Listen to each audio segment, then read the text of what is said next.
Because if you can get people to hold their own assets, you can give access to this internet financial system to anyone. And what have you really done there? You've increased human economic freedom. And, increasing human freedom and economic freedom around the world is just a mission that I'm really passionate about then, really passionate about today. You better know we ain't never going home. Ain't never going home. You better know we ain't never going home. Ain't never going home. All right, welcome to another episode of Billion Dollar Tech. This is the show where we bring you behind the scenes with the founders and executives of the companies that are shaping the future of our world. My name is Brendan Dell. I am your host. I'm a revenue executive. I'm also the founder of B2H, where we are helping to steward the growth of some of the fastest brands in technology today. 2 items of housekeeping before we get into today's episode. 1, for months, I have been toiling and working on a new course, the Billion Dollar Pitch.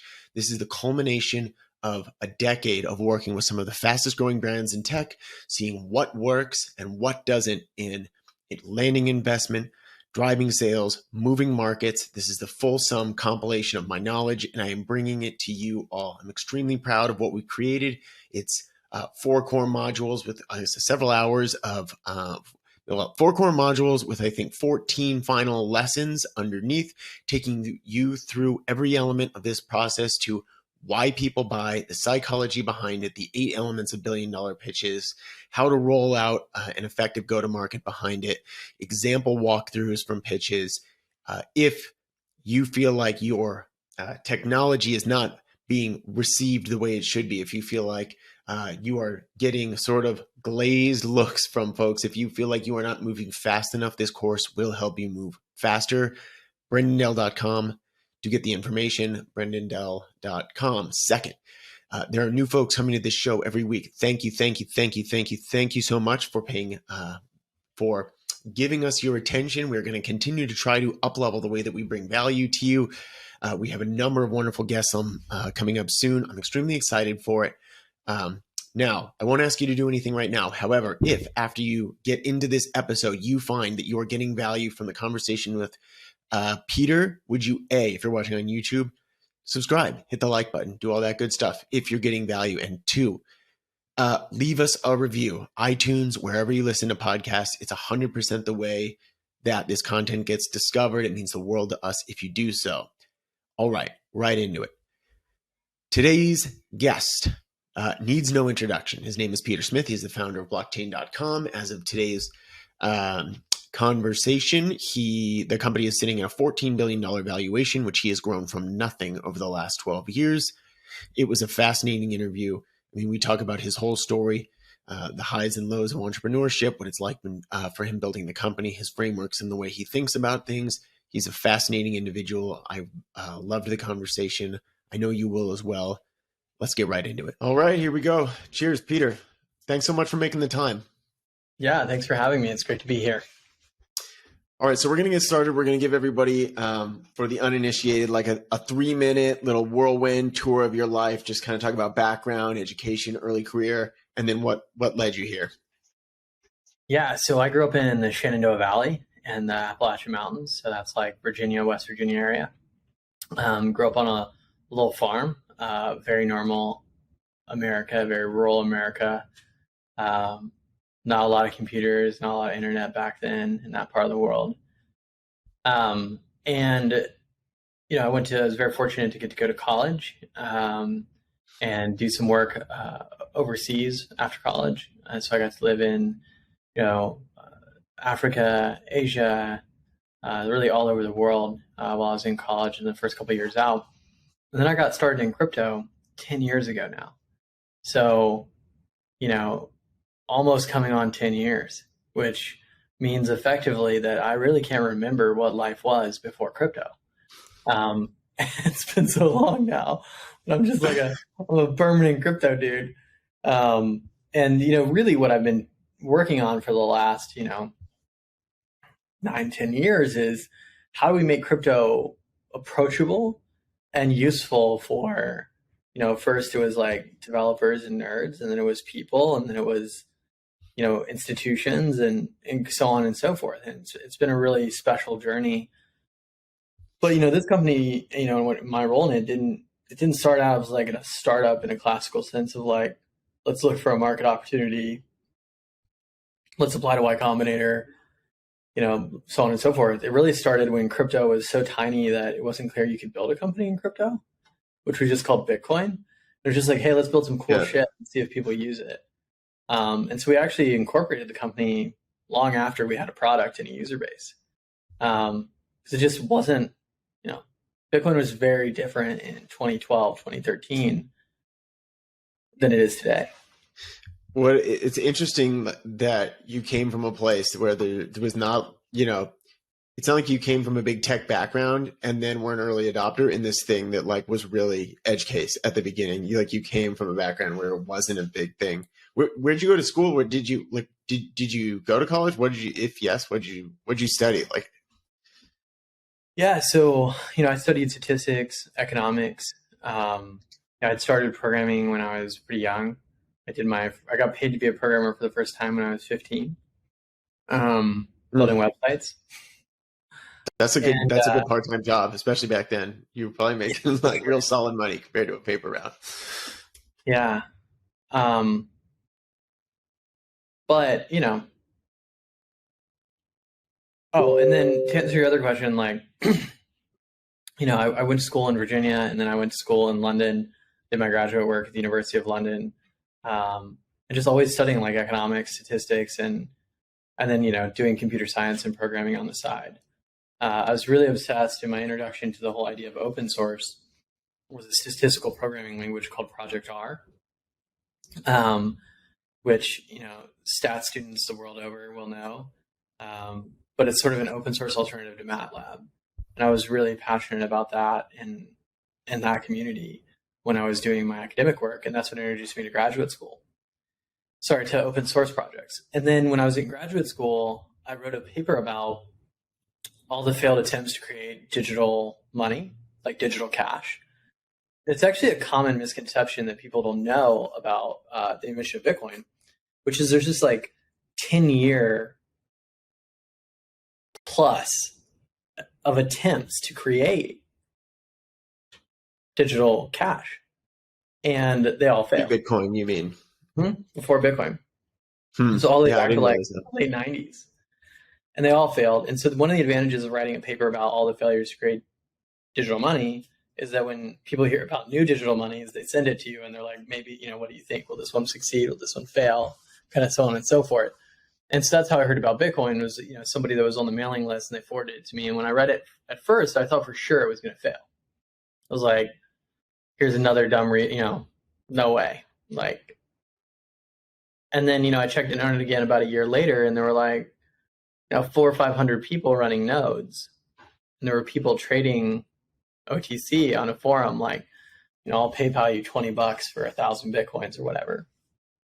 So and what prompted that interest? Like, why digital currency? So, or like what, why write a paper on that? Why that space? Nowadays, economics and technology are completely tied at the hip. When I studied economics, it wasn't that tied for two reasons. One, the software was still hard to use. Like if you wanted to do a mass, like another thing that I worked on was bias in criminal justice, right? We did one of the first like studies that looked at what is the implicit bias in outcomes. So collecting all the data and then analyzing all the data. That was a 2-year research project for a professor. Nowadays, with the advent of data sets and statistical modeling tools, it would probably take you 2 or 3 weeks. And so I was very obsessed with this intersection of like economics, technology, and there's no bigger intersection of those two things than digital money, right? So it's super interested in digital money, and that's why I wrote the paper. Also, the secret of grad school is like you end up writing papers on things because, it's your least boring choice of like 10 really boring choices. So it's like, hey, I'm going to write a survey of like currency attempts, or I'm going to write a survey of like central bank intervention in the 80s. Yeah. It's like, it's pretty central bank intervention in the 80s. Just it didn't win, I guess. I get fortuitous for what came. Yeah. So what was the aha moment for you? So you said that this wasn't a typical startup. You're not applying to Y Combinator. You just kind of, which I think in many ways is the way a lot of great startups should start, right? Make cool shit, put it out there and see if people care. Well, there's pluses and minuses to it, to be honest. I think a lot of time has been wasted by people who sit down and try to build a startup. They're like, it's like, I call it the X consulting startup. They're like, here's the market opportunity. Here's the TAM. Here's what we're going to build. A lot of time and money has been wasted in that bucket, but a lot of really great startups have been built in that bucket. Coinbase, for sure. Coinbase sat down and they had a very clear vision. Brian did that was, it's really hard to buy Bitcoins. We're going to make buying Bitcoins easier. It wasn't like we're going to build cool shit and see if our nerd friends like it. It was like, we're going to address a specific business opportunity. So the downside, I tell this to entrepreneurs all the time, like when you start out of that open source, like let's just build stuff, scrap our way through approach, is that then at some point in the future, you're going to have to actually turn growth and activity into a real business. And that's a whole other challenge. But the reason that I got really excited about it was there was this day where 10,000 people logged in one day. What prompted that? Do you know what prompted that? One of the first Bitcoin price hikes, like 3 cycles ago. And, now like that's like a minute or something, right? But that was so cool. I was like, this is a stadium of people that wanted to log into a Bitcoin wallet in one day. Like, what is happening? So, at that point, we either needed to kind of like shut the site down or, build a company around it, raise some venture capital, hire some people, try to turn it into a business. And the thesis at the time was, the internet's becoming the world's dominant GDP. 8 years ago, that wasn't as clear. It's really clear today. Anytime you've had a new dominant GDP arise, you get a new financial system. You can look at human history and see this. Anytime a new financial system emerges, you usually get new, very dominant players within that ecosystem. And we believed that we had a real shot at becoming a company that not only could help build the creation of this internet financial system, could enable it, but could also have a huge role in that. And that would be really interesting from kind of 2 impact perspectives. One is like, money, like everyone, making money is nice. 2 was human economic freedom. And so it was really important to us that we built tools that enabled people to hold their assets themselves with their own key. And, this was our original slogan, be your own bank. Right. And so you could hold your Bitcoin with your key in a way that was really easy for consumers. It's called a hybrid cloud wallet, which one of our co-founders invented. And the reality is most of the whole crypto market is now in that model, which seemed kind of crazy at the time. MetaMask is a hybrid cloud wallet. We're a hybrid cloud wallet. Ledger is a hybrid cloud wallet on many levels, so on and so forth. And so that's what got us really excited, because if you can get people to hold their own assets, you can give access to this internet financial system to anyone. And what have you really done there? You've increased human economic freedom.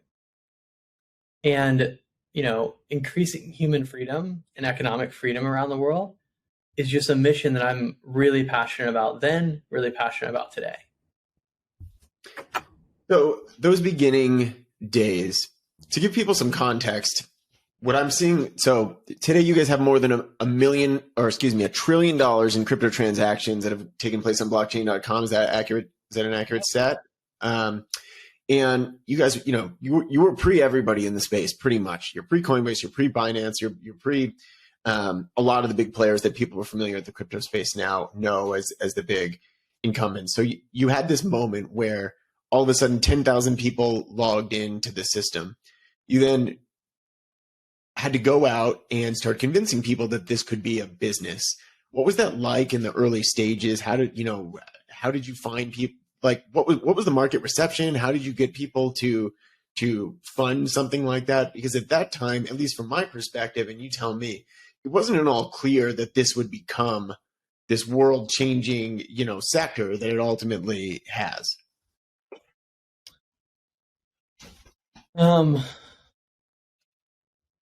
I think that, first of all, I want to give credit where credit's due. We don't massively predate Coinbase. So there's three companies that were formed the same year that are still around. Kraken, Coinbase, and blockchain.com. Okay. So we've all been at this for 3 or 4 weeks, but about the same amount of time. Yeah. And, sometimes people ask you hey, why don't you just go buy a bunch of Bitcoins and sit on them? Like some people did that. Yep. The answer is pretty simple. I didn't have any money. That's a good reason. but also, if people like Brian, Jesse, people like myself, people that worked in blockchain in the first couple of years, it was probably less than 100 people. Bitstamp was around back then. If those people that were working on those products hadn't worked on those products, there would be no crypto today. And it could have been a different brand, a different company, whatever. But you had to build this industry. And if no one did, it would never exist. Right? And so it was a real mission. And that's actually one of the things I miss most about early crypto, was that it was not a business. It was a mission. Right. And now it's a big business, and that makes sense. But there was something really special about 2012 to 2015, was really you didn't do crypto because you thought you were going to get rich. You thought you did it because it was a mission that you believed in. Now, so what drove you at that? So you really believed in this notion, because building something like building blockchain.com, has got to be incredibly difficult, right? Over 10, a very difficult process. So what keeps you going over that period of time? Is it the mission? Is it, it's never gotten any easier. You're always easier. It's no, it's never gotten easier. People think it gets easier the bigger you get, and that's not it just gets, there's different complexity, but I think it gets harder and harder the bigger you get. I tell other entrepreneurs that they're oh man, once I get through my Series B and we get to profitability, it's going to be great. It's easy. My exec team's going to run it. I'm going to just have big thoughts. I was never been that way for me. I know a lot of other founders. I've never seen any evidence. Yeah, that's what happens. Maybe. So look, it was super tough. To give you a sense of perspective, I've now seen crypto angel rounds happen at the valuation of our Series A. And our Series A was the highest price round in crypto that had ever been done when it was done. Right? 103. And venture capitalists did not love crypto in 2012, 2016 era. There weren't crypto funds. There weren't people who'd ever worked in crypto. It was a really tough slog. Banking was hard. Everything was very, very difficult. And I think that's partly why you really had to be a missionary. The other thing that's certainly true from that era is people are always you guys and Kraken and Coinbase are so lucky because you figured out to start early. It's no, there were hundreds of other companies that started early. You can go back and look at the sponsors of the San Jose Bitcoin conference, or the sponsors of the 2014 conference in Amsterdam. And there's all of these crypto companies that no one's ever heard of now because they all went under. And so not only was it really hard, but the death rate was probably an order of magnitude higher than a startup in any other part of tech. Which is already high as it is, right? And so where does that, I'm going to label it courage, right? Where does that come from? Why the mission? Why did you want it so bad? You could have done a million things, right? And there was probably, like you said, you could have, I don't know, maxed a credit card at Bitcoin and SAT, or whatever the alternatives were. Gone to work for Google or something. Why? Where does that come from? I don't think Google would have had me. No, I could have done another startup. I think it really was this missionary idea. When I got into crypto, it wasn't to make money. It was wow, if we pull this off, it's really cool. We can build a financial system that lives on the internet that anyone can be part of. And I can honestly look back and say I spent my, my early adult life doing that. No matter how it works out, that's pretty fucking cool. It's like a regret minimization framework, right? Like, I could spend the next 5 years reinventing some of the enterprise SaaS tool, which is probably more likely to be successful. Yep. Especially in 2012. Yeah, and exit a lot faster. It's really hard to exit crypto businesses. But when I look back on that life, am I going to be proud of that? And nothing wrong with doing enterprise software, but getting the chance to reinvent how finance works felt more important. And I also was very privileged. I was very young. I was like 25, 24. And so if I spent like 6 years on this and it went nowhere, and then I was like, oh God, I need to get a job now and be a proper adult, that would be okay. It would be okay today, right? So maybe I would have made a different decision if I was 40, right? Yeah. So there's a lot of people who are still skeptical about this space. Like as we sit here, it's September 2022, where, valuation, like all of crypto is in this kind of winter period. People still there's a lot of people who are still questioning the utility of cryptocurrency. How do you, if you were to talk to those skeptics, what is it they're missing? Like what are people not understanding, and why is this the future? I think what people often miss is how long it takes to adopt new technology. Like we're now 10 years into crypto roughly. I know you can say maybe we're 11 years in, or 12, but I mean, come on, there was no one using crypto until 2012. So we're 10 years in. You look at where the internet was 10 years in, that was basically like 1997.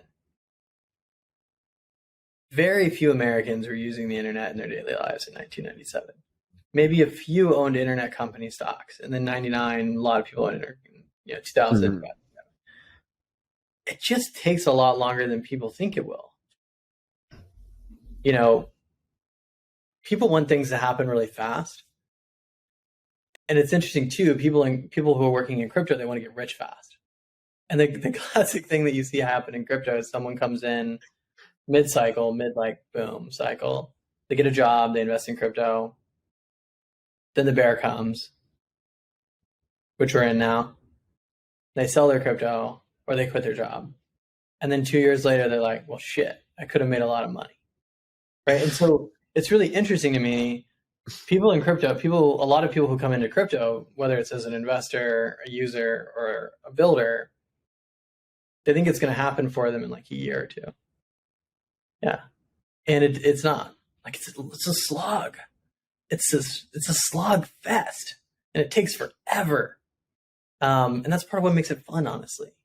Like that's life advice too, right? Like, I mean, I feel like people jump between stuff generally in life, and they think it's going to, whatever the new, they see a video on flipping real estate and they think, okay, well, that's the thing now. Or they see, and they don't realize that we live in a market with 8 billion people, and there's people in everything, and there's smart people in everything. And, it's going to, like, everything is hard. There's no free lunch out there. And you can get lucky, right? People do get lucky, but although I would say that that's not even true. A lot of times people say like, okay, they bring out some example. And the reality is, so I was watching, this was a good Figma debate on Twitter. Everyone's saying like, oh my God, Figma built a business from 2016 to today, 6 years, that was worth 20 billion. And actually, no, Figma started in 2012. That's when they raised their first venture round. So it's 10 years ago. But then if you dig further into it, when did the founder start working on Figma?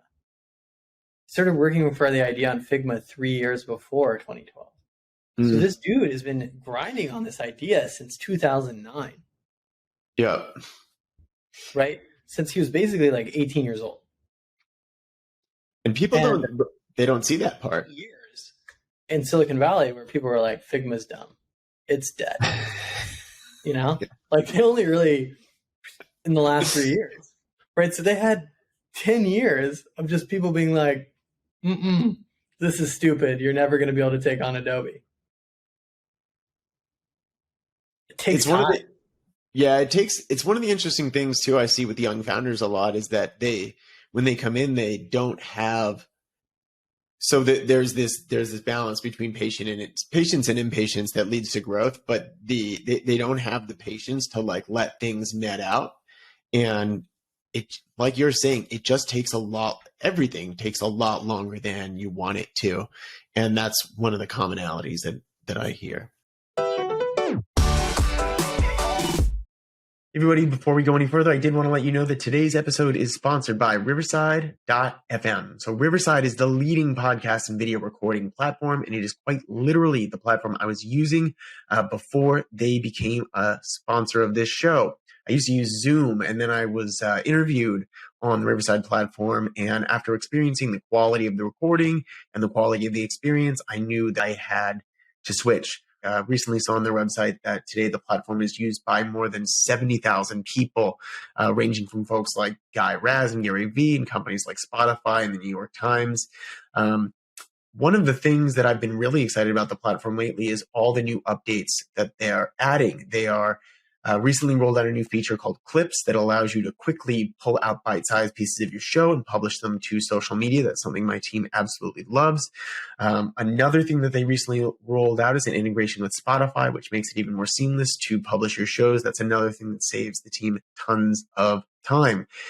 Since I know that many of you out there are creators, I talked with the folks at Riverside, and they agreed to give you all a discount on the platform if you'd like to give it a try. So just go to riverside.fm and use the code Brendan30, and that'll get you 30% off on an annual membership. And now right back to the episode. So you guys have been around for, 12 years now. And there's this idea, I pronounce his name wrong, but his Rolef Bota, I think, from Sequoia. And he talks about crucible moments in companies. He talks about these ideas that you encounter these big decision points that really shape the future, and every big company ends up with them. Have you encountered those at blockchain.com? And then, talking to founders, what were some of those moments to the degree that you can talk about them? And then how did you work through those questions to come up with, to shape the company? Yeah, it's a great question. Look, I actually really love the model, and Rolf is probably riffing off Andy Grove. There's a really famous book in tech, like Only the Paranoid Survive, which talks a lot about inflections and crisis moments. And Grove says something interesting in that book, which I'm paraphrasing, but it basically goes like, poor companies are killed by crisis, good companies survive them, and great companies are improved by them. One of the very interesting parts about being a crypto CEO is there's a lot less control over your future than in a lot of other markets. And I'll explain. There is no other market on earth where the asset class that your revenue is attached to goes up and down by 80% every couple of years. Like, that's true. My cost base is dollars. My P&L is in dollars. But the thing that my P&L is very driven by, as much as you try for it not to be, goes up and down by 80% in a single year.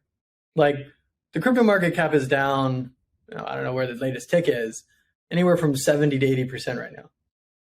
That is basically guaranteeing you that you're going to have a crisis every 3 years. Like, that's crazy. Crisis, right? Like, so as a crypto founder, you get a lot of practice. And it's frankly why there's been a lot of death and attrition in the crypto space, because arguably when companies need capital the most, the macro in the crypto market is so bad, right? It's like, it's almost impossible to raise in that environment, particularly before the advent of crypto-only venture firms. Now it's a little better, because if you're a crypto-only venture firm, you actually want to deploy when the market's down because you don't have competition from the crossover guys. But before this cycle, that was not true, right? And so it's very tough. So we've had a lot of crises, and the way that I think about them is a pretty simple framework. First one is, number one, how do we take care of what's most important to us? The most important thing to us is our customers. So as we navigate this crisis, how do we always put our customers first? Number two, how do we come out stronger as a company? And I think about it through those two lenses relentlessly. The third thing that I like to kind of posit to the management team is, if we were all fired today and they dropped in a whole new management team, what would they do differently? Like, how does the new facts on the ground change the way we operate? If totally new people walked in here today, what would they do differently? Because we carry a lot of the past with us, and a crisis is a great time to make new decisions and to really get focused. I love that. I think that's I think the tendency to get zoomed in on stuff is so great when you're in the middle of this. That's such a simple but useful framework. How do you deal with it emotionally? Like, this is something I think that a lot of CEOs deal with, and people have this vision that, the founders, the CEOs, they're like these, bionic creatures that can just deal with all the stress and so forth. Like, the market swings 80%. You've been through it a lot now, but how do you deal with it emotionally? What do you, I don't know. How do you handle it? Sometimes well, and sometimes poorly. Yeah. I think particularly you get better at things with time. I've now been through so many crises, so many challenging moments, that I know the parts of myself that are going to be problematic. And I have a framework for mitigating them and working through them. I think in the early days, it could be very confusing, right? Because as a founder, you take everything on your shoulders in a way that's probably counterproductive, honestly, that you have to manage against. So when the crypto market goes down 80% and everyone's, crapping on your company, telling you that this is all pointless, your employees' parents are trying to get them to quit, it feels like it's about you. But it's not about you. It's about the fact that the market went down 80%. Right? So, but it's very hard to convince yourself of that. It's very hard because the person on your shoulder, the naysayer, the doubter, is like, no, this is you, Peter. Like, people's parents are telling them to leave blockchain.com because you suck. Or, you led them into something that's clearly stupid. And so silencing that is a big part of it. And to say that you're silencing it doesn't mean that I think founders should ignore reality. You have to be very rooted in reality as a founder. And I think anytime you're too optimistic, you're just like waiting to get lucky, that's a very dangerous mode to be in. But you also have to realize, as a founder, that not everything is under your control. In fact, most things are not under your control. Yeah. How do you balance that with both your team and investors? Like this, the communication of, you can't just be like smiles and rainbows all the time, right? Like you said, you have to be rooted in reality. There's a reality to what you're doing, but you also, people need to believe that, they're working toward something, that you have a locus of control where you can. I don't know. How do you think about that? Well, first of all, I think most founders should go to therapy. Most people. Most people can benefit from therapy, but if you found a company, there's something wrong with you. I mean, expand on that. Why is there something wrong with you? Yeah. Well, first of all, it's a bad way to make money. Like, when you look at when you look at the expected outcome and expected, return on being a founder, it's not great vis-a-vis being an early employee like 4 times. Like, the real way to make money in startup world is to go be a first 20 employee 4 times in a 12-year period. Well, think about that. assuming that you're an engineer, or you're a product man, you're not a customer support agent, but then you're Yeah. probably not a founder either. Like, you go there, you work there for 3 years, you vest, you go on to the next one. Now you've built up a portfolio of 4. Probably one's going to work. If one of them really works, you're going to make $50 to $100 million. There's not a lot you can do with 50 to 100 million that, like, once you have that much money, your life doesn't really change if you have 10 times more money. No, it's all you reasonably need. I mean, really, like 15 or 20 million is probably more than most people reasonably need, you know? And by the way, then you never had the stress in your life of being the CEO, being accountable for venture funding rounds, for hiring, for, Well, it's really the being whole your thing, right?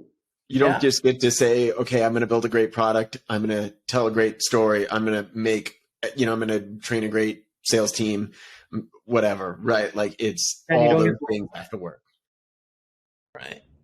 If you do the like early employee 4 times thing, you get to have 4 totally different experiences. You get to pick them, you get to rotate out of them. When you're the founder, like, you're committed. You're committed to finding out it's going to work or finding out it's not going to work, and nothing in between. Right.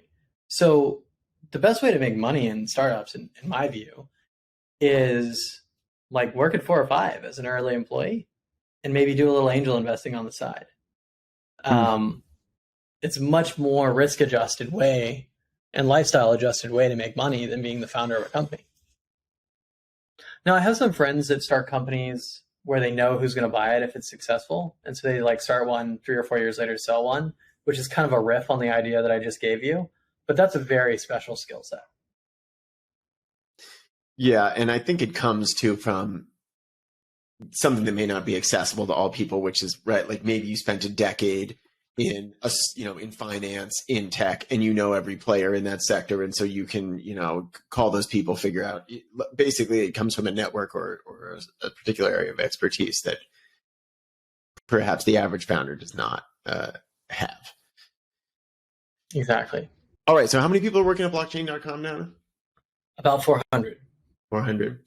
So when you have that many people reporting into you, you get, my experience at least, is that you're inundated with ideas and suggestions, and especially in a market with, like crypto, where you have this huge volatility of, up and down and what's happening in the market. How do you balance maintaining clarity of what you're doing while still being open to suggestions and ideas from the people around you?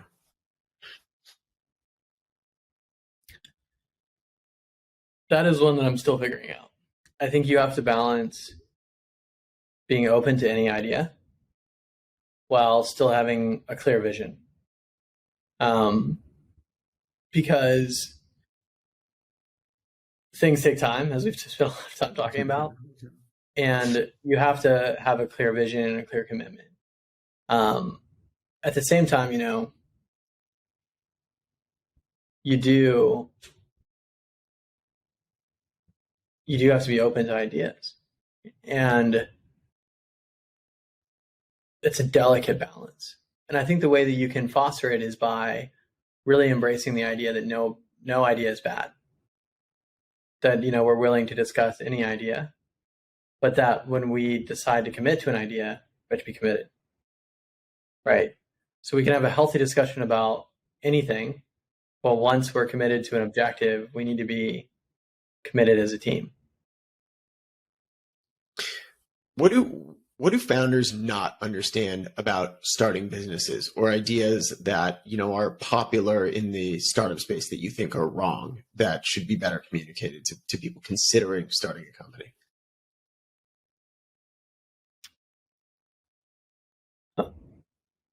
Whoa, that's an expansive question.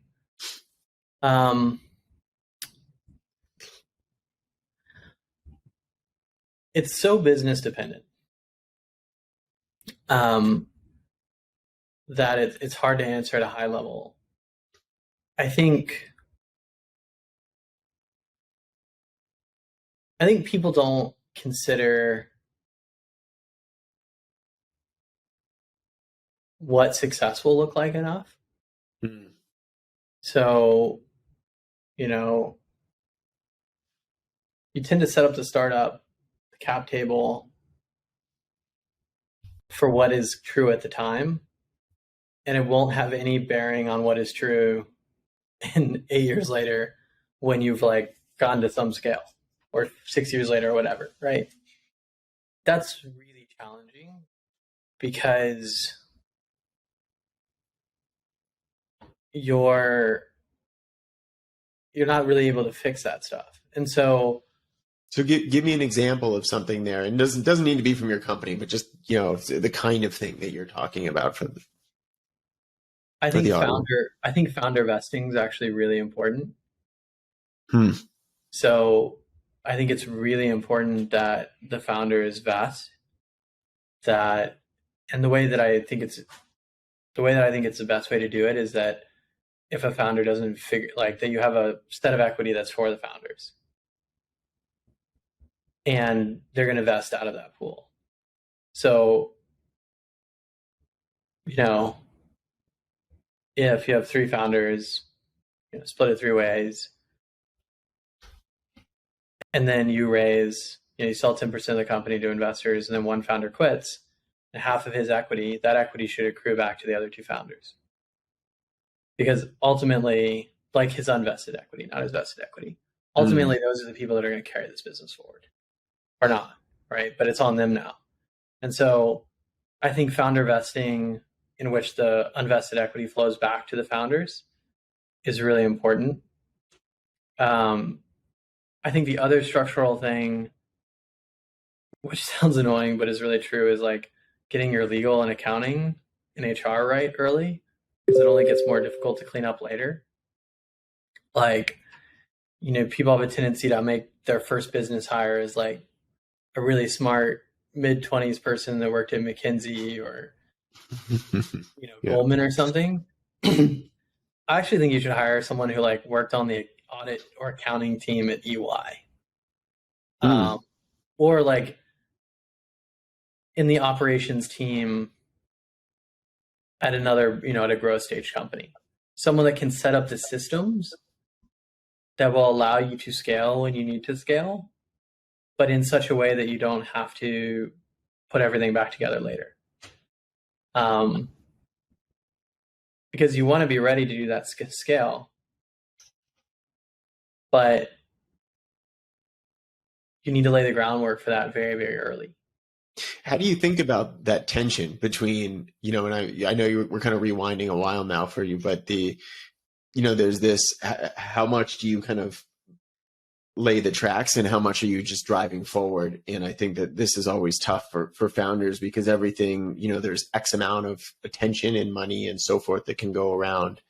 And, I've met with young founders who are, they're writing out all their company values and diagramming systems and stuff, but they don't have a customer yet. And so where do you, how do you think about balancing that tension?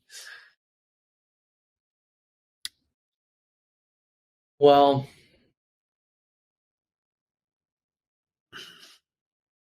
I think that when you're building infrastructure in the early days, you want to think about, are you building infrastructure that is going to scale well and become more efficient the bigger the company gets? And if so, it's probably worth investing in that infrastructure. So, having really good accounting, finance, HR, investor updates. If you get into that habit early when it doesn't really matter, it's going to be easier to scale when you get to that scaling point. If you hit the point where you do need to scale and you haven't done that work, it's very hard to do it later, because it's like quicksand. You're never really getting out of it. Yep. At the same time, that's like one hire in my book. Like a real administrative, operations-driven person that has done that before. It's like one hire. Mm-hmm. And then I would have, everybody else focused on how do we get to our product market fit. What I think people overhire on in the early days is marketing, partnerships, your first strategy hire, so on and so forth, which is really unnecessary. The go-to-market side. Yeah. Is that why do you think that's? Elaborate on that point a bit. Well, until your product works for someone, there's no point of going to market. And until you get your product to work for someone, the people that should be doing the go-to-market and dealing with the customers are the people building the product. Like, say I'm building a product that makes your life really easy. You're my target customer. Like, I'm just improving how easy it is to do podcasts. Mm-hmm. Imagine whatever magic. I've invented a magic product that my goal is to make doing podcasts 50% easier for podcasters. And I'm the founder and product manager of that, startup. I should be the one figuring out the podcast market, talking to all the podcasters, going to the podcaster conferences, watching you record podcasts. So I figure out what I can do for your workflow. There shouldn't be another team in between me and like my engineers should be doing that too. Like we should all be in it together, like brewing up ways to make podcasting life easier. Once we have the product and it works for you and another great podcaster, and you guys are really passionate and excited about our product, then we say, okay, we need to do a much bigger go-to-market. Like we need to be able to do this for a bunch of customers in a bunch of markets in a bunch of countries. What's our best approach to scale this product? And then you start to need the go-to-market people. So we're coming up on time here. I just have a couple more questions for you. I want to touch on this idea of playing the long game that we've talked about a few times in this podcast, and I've seen you talk about in articles. This is sort of something it's anathema to broader startup culture, and then especially in the crypto market. I think people very much have this short-termism. How has that affected, or has it affected, decisions you've made for the company? And any examples of that of how it's affecting the way that you build your business? Because for me, this is something that more people need to adopt as a way of thinking. This is not a 1 year or a 3 year, right? This is a long-term thing that we're building. I think that my bias towards being long-term has at times been counterproductive because there's also lots of short-term stuff you can do that sometimes is worth it. Interesting. And so you can be over-indexed in both directions. And at times I've been over-indexed in the long-term direction, which I think if you're going to be over-indexed is the right way. But it's important to be aware going into that question that you're asking that you can be indexed in both directions. You do need to do things sometimes that don't scale or aren't going to last for forever. I think that, when I advise people to think really long-term, it's when you're starting the company, you have to embrace the fact that this is probably not going to make you any money for a long time. It's going to be a long grind. Success is never going to be certain. There's a bunch of very prominent, well-known crypto growth size companies that have gone under, they're in insolvency or, were acquired for basically zero recently. In crypto, that's not uncommon. It's not guaranteed that any of us will be here in 2 or 3 years. And so you kind of need to separate your short-term desires from what it's going to take to be long-term successful and learn how to be patient. And that's really challenging. Really challenging. So outside of work, are there any habits or routines or anything that you find particularly helpful for staying focused and managing all this uncertainty? Because this is a lot to deal with, especially over a prolonged period of time of 12 years of saying holy shit, this thing I just spent my, the broader part of my adult life building is the values are fluctuating by 80% in this market on an annual basis. And of course, your company value is not going up and down that much, but But Well, conceptually, yeah, it is, right? Like, we're not public. Coinbase is public. Coinbase value went down by 85% at one point. yeah, It went from 90, brutal. sorry, it was 90%. They went from 90 to 8.5 billion, right? The Brutal. only reason that private company crypto doesn't move around as much is because they're not remarked, right? But Yep. if you were going to remark them, probably would be pretty catastrophic. So it is moving around with the asset class, which makes a lot of logical sense. I think habits for me are, one, you really got to find people that care about you for more than what you're building and spend a lot of time with them. Like, you need to invest in those relationships where, if it did go pop, you'd still have friends, because it's really important to have people that value you aside from what you produce, because it's going to be a really stabilizing influence in your life. And so I tell people, like, carve out time to spend with those people that you have in your life, because they're really important to staying sane. The second thing is physical exercise and sunlight. I spent a lot of time in London, visiting London, and it's so dark there that it makes it pretty hard for me to be as happy. I've really learned the value of being able to go for a walk outside in the sunlight every day. Staying physically active, meditating, reminding yourself that this is, this is all a bit outside your control. Like, you just have to come in every day and put in the absolute best effort that you can. And being attached to the process and finding joy in that process is where you'll find peace and where you'll find meaning. I think that's the perfect place to leave it. So for people who want to find and follow you, obviously blockchain.com, where should we send folks? Yeah, my Twitter, which is where I'm most active, is just one more Peter, all words. Same handle on Instagram, Facebook, and everything, but I'm definitely the most active on Twitter, and I'd love to see you there. Cheers, man. Thanks for this time. It's been a pleasure. I really appreciate it. Yeah, for sure. I really enjoyed the convo.